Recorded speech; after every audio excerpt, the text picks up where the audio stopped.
Nous sommes une entreprise artisanale, on fait des selles sur mesure à la main.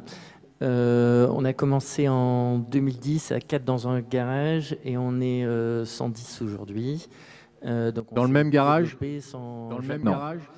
Ben, on vient de Non. s'installer dans... On a construit, on vient de s'installer dans, a priori, le plus gros atelier de sel de France, aussi dans le 64. Et on s'est installé dans une technopole, donc on est une entreprise artisanale mais numérique. Enfin, pour moi, ça va ensemble. Et à plein de niveaux. Donc effectivement, on a sorti une selle connectée qui dit le temps qu'un cheval passe au pas ou trop au galop, enfin un peu les mêmes fonctionnalités que si on fait du jogging, mais pour le cheval. On a aussi, on parlait tout à l'heure comment le numérique peut affecter le business model.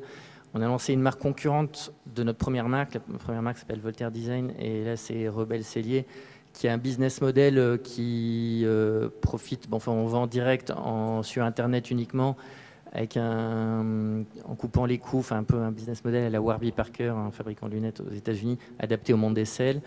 Et puis voilà, pareil, on a fait quelque chose de dédié sur les selles d'occasion. Donc vraiment, le numérique fait partie de notre quotidien.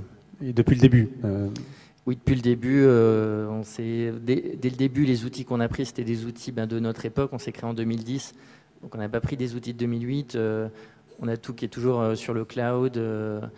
Et voilà, notre ERP est sur le cloud, notre système, on n'utilise pas Word et Excel parce que ça nous semble un peu dépassé. Donc on a des outils modernes et voilà. Et comment on marie des savoir-faire artisanaux très classiques avec ce genre d'outils au quotidien? Ouais. Eh ben, bien, on le fait.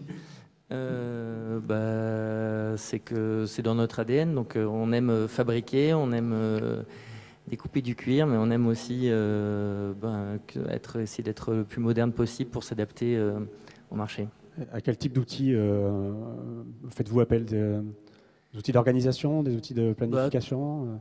Tout niveau, enfin bon, sur l'organisation, je crois aussi vachement aux trucs très visuels qui ne sont pas forcément informatiques. Qu'un ERP ne sait pas toujours passer les messages, mais comme on fait 90% de notre activité à l'export, que je suis beaucoup en déplacement, on a des outils où, depuis mon téléphone, je peux suivre tout, de la compta aux ventes. On a des outils très collaboratifs pour que quand quelqu'un fait un compte rendu de réunion, chacun peut commenter directement sur l'outil. Enfin, on utilise nos G Suite, la solution de Google. Tout le monde critique Google et a peur de Google, mais c'est aussi très pratique.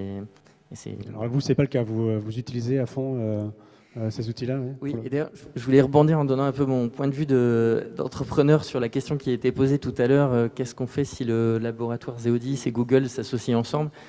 Et j'ai envie de dire que je pense que quand on a peur, c'est génial parce que c'est une opportunité de business et qu'il faut qu'on la saisisse. Et si on se dit qu'il y a ce besoin-là, faut monter une entreprise qui répond à ce besoin-là. Aujourd'hui, l'argent, ça se trouve un peu plus facilement qu'il y a une certaine époque. Il y a les banques, malgré tout, elles prêtent de l'argent. Il y a les fonds d'investissement, si l'idée est bonne.